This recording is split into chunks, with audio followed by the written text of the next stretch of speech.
So this time, let us listen to the words of gratitude from the kindergarten Jennifer, no other than Zai Adrian D. Gomez.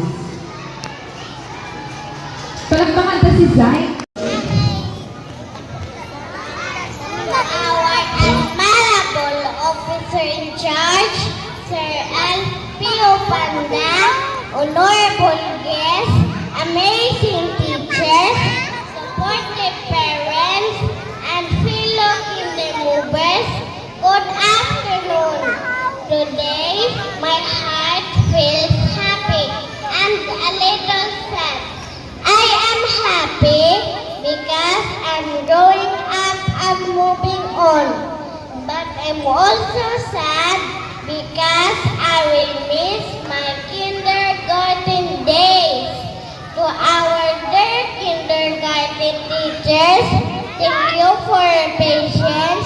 You taught us not just teaching letters and numbers, but also how to share, be kind, and be good friends. To our parents, thank you for loving us, taking care of us, and helping us every day.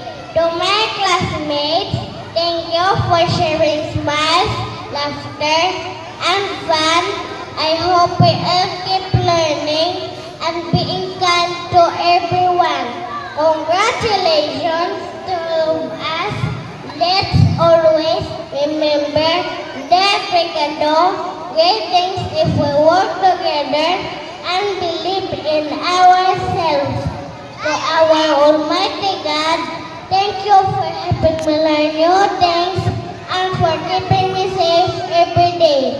Please help me to be kind and continue to guide me and bless me every day.